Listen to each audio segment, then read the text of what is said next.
Hey everybody, Mr. Brown here, and in this video I am going to go over the material from Chapter 6 concerning thermodynamics and kinetics that I want you to know for the class. And basically what I want you to be able to do is interpret these reaction coordinate diagrams where we are observing the energy change of the system from reactants through to the products, and I want you to be able to determine what the kinetics of this reaction will be, how fast or slow it will be from looking at these reaction coordinate diagrams. And I also want you to be able to determine whether the position of equilibrium for our reactants and products, which one will be favored. And then at the very end, we'll go over some examples of what kind of questions you might run into where we will compare reaction coordinate diagrams of one reaction to another reaction and try to figure out maybe how their equilibriums compare or how their rates of reaction compare, etc., etc. So moving on, we're going to take a look at our first set of diagrams here, and the first characteristic that I want you to be able to take from a reaction energy diagram. And the first thing we are going to want to be able to do is assess the thermodynamics, the energy change between the reactants and the products for any chemical reaction given its reaction coordinate. So when we're talking about thermodynamics, we can be referring to either enthalpy, which is just the heat energy change of the reaction, or we can refer to the overall Gibbs free energy change for the reaction, which combines enthalpy with the effects of entropy change in our reactions as well.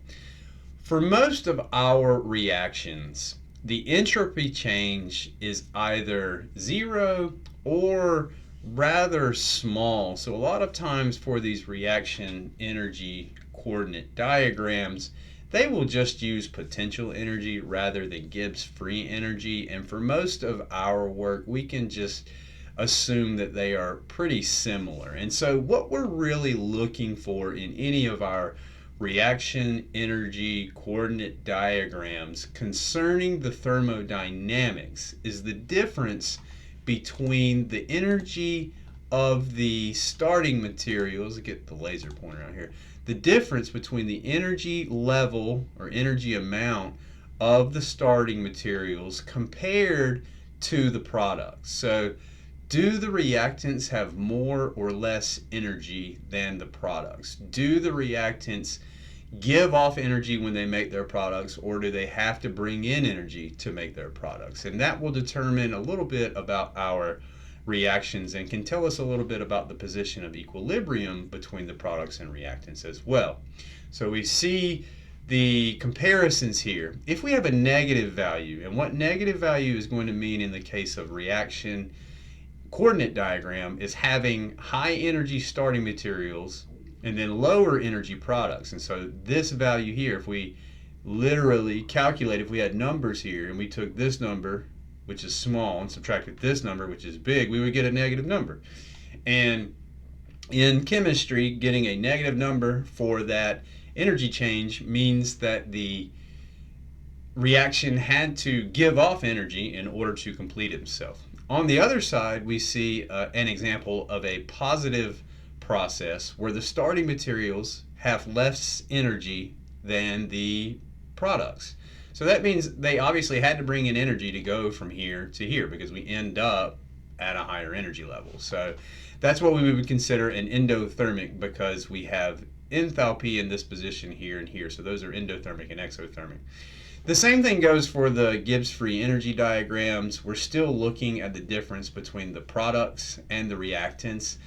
No matter how it's presented, we're always looking for a negative number in spontaneous processes. And if we see a positive value in that respect, then we're looking at a non-spontaneous process. And what we really kind of mean by that for chemists is spontaneous processes favor the products at equilibrium. So in general, if the products are lower in energy than the reactants, we can expect that the equilibrium, the position of whether we have more products or more reactants in our reaction system, we'll favor the products. If we can zoom in and look, after the reaction has taken place, we'll have a lot more products than we will reactants, as long as they are at a much lower energy.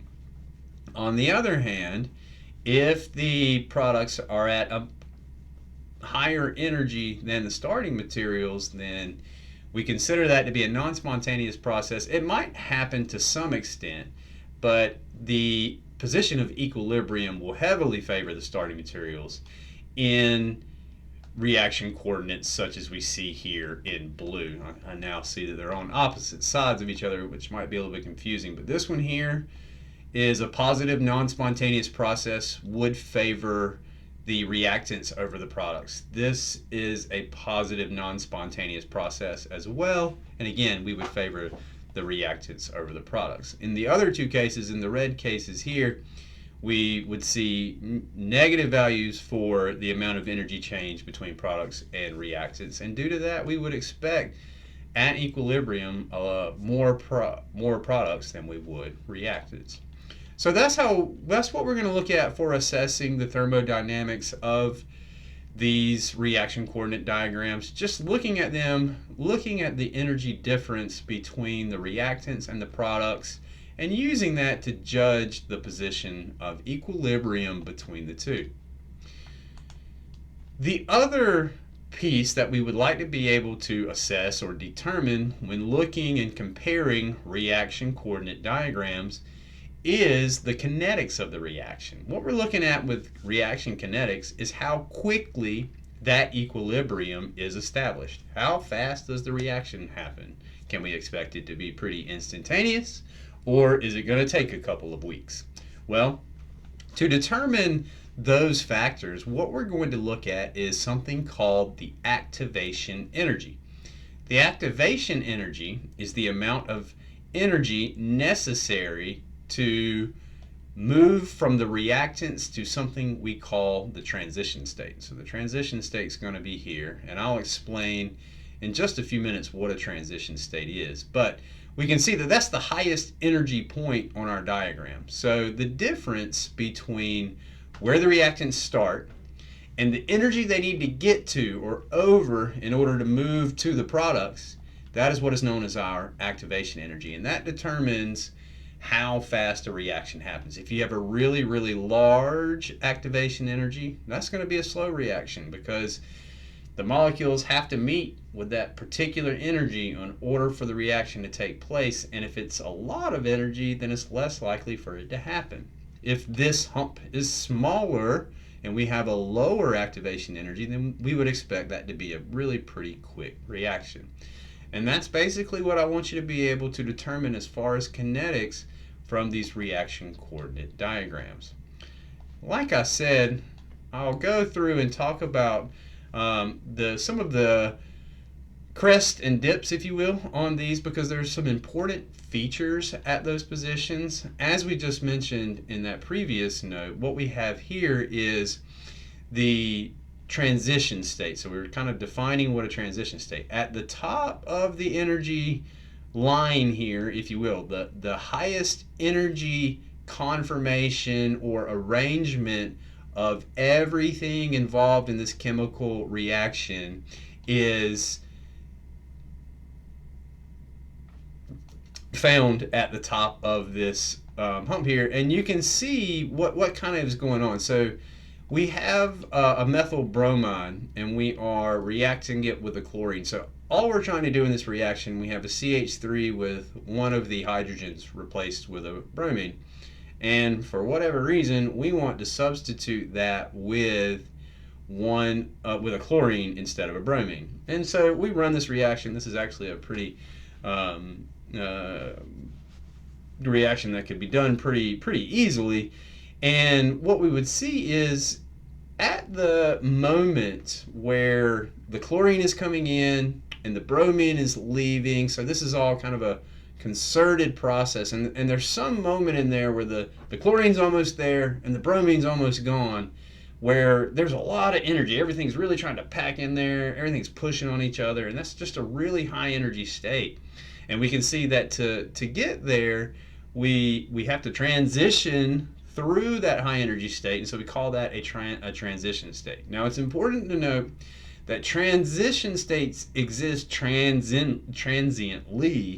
meaning it's real instantaneous, and it's real fleeting. It's not isolable. You cannot get this species here into a flask by itself and say that I have this thing here. It will not exist. It will not exist for longer than just an instant. So this is a real transient thing. On the other hand, there are some more complicated reaction energy coordinate diagrams like we see here. Sometimes we have troughs between two areas of activation energy. So in this case, the replacement of the bromine here in this position is actually somewhat of a two-step process. And we can see what happens in the first process is what happens in this reaction is the bromine leaves the molecule, and we are left with some chloride ions floating around in solution, a carbocation formed by the bromine leaving the molecule, and a bromide ion that's by himself over here. And then in the second step of the reaction, the chlorine bonds to that carbocation.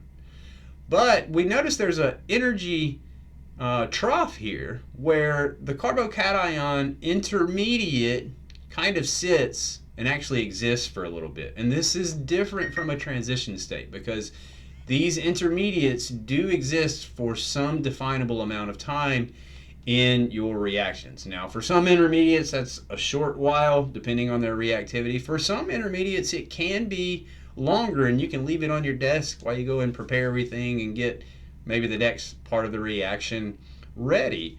They're usually kind of sensitive. If you change anything about it, they will kind of collapse into their expected products. But intermediates, unlike transition states, are isoluble products, and with some care you can get them by themselves and essentially shelf stable, as we may refer to it. So moving on, we'll actually look at some examples now. Like I said, really from this chapter 6 stuff, I really just want you to be able to read and interpret these reaction coordinate diagrams according to the thermodynamics and the kinetics of the reactions, and then again be able to kind of identify the transition states in a reaction and these intermediates in a reaction. So we'll look at the examples here on the next slide, and hopefully that will give you some practice to approach some of these problems by yourself.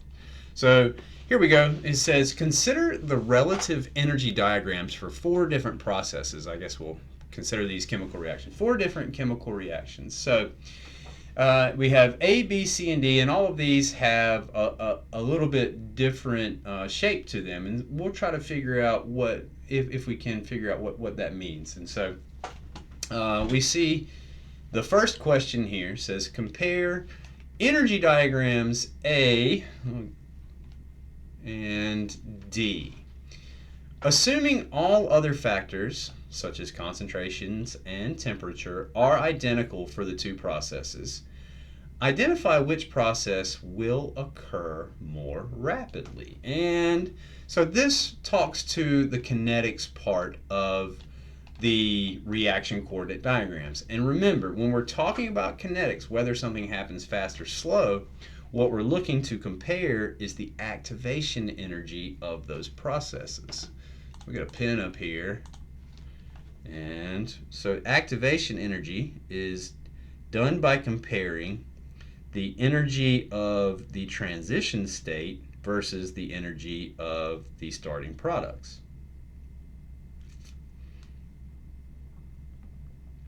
And if I put some dotted lines in there to kind of compare those activations energies against one another, we can see that in activation, or in process A, we have a comparatively large activation energy, and in process D, we have a comparatively small activation energy. And so what that means is it's going to be a lot easier for the molecules to hit each other and do the correct reaction orientation and all that good stuff in example D. So example D, or diagram D, is going to be a faster reaction giving everything else being equal. So question B, or sample B, says compare energy diagrams A and B. Which process will more greatly favor products at equilibrium? So when we're talking, that's leaning toward that thermodynamics half of it. Which one is more favored, the products or the reactants? What we're going to look at there is the difference in between the energy levels of the products and the reactants and the products. Said it kind of backwards there, sorry. So we're looking for the energy difference between here. I have my pointer still on trying to draw. So we have, what we're going to be looking at in A and B is the energy difference between the reactants, which we already have marked, and the products here. So the energy difference here. And the greater negative number that is, the further below the products, or sorry, no, the further below, the products are than the reactants, the more that reaction is going to favor the products. So in example A, the reactants have higher energy than the products. So ultimately, we would expect equilibrium to favor the products there. However, in example B, we see that the reactants and the products essentially have the same energy level. So if I had to take a guess there, I would say that the equilibrium probably favors a pretty 50-50 mix of the reactants and the products. Whereas in case A, I'm definitely expecting more products versus reactants. So the answer to sample B there is definitely going to be A is going to greatly favor products at equilibrium, where B is going to be a more 50-50 mix. In question C, we see, do any of the processes exhibit an intermediate? Do any of the processes exhibit a transition state? Remember from our previous slide, intermediates live at these troughs. So when we get these a little bit more complicated reaction coordinate diagrams where we see a couple of troughs before we move all the way to the products, the intermediates live at these positions, and they are isolable, and they live at those low energy positions, meaning we can, they exist for some amount of time, so we can try to get those if we want to. Now, in the case of the transition states are transient, and they sit at the highest energy levels of our reaction coordinate diagrams.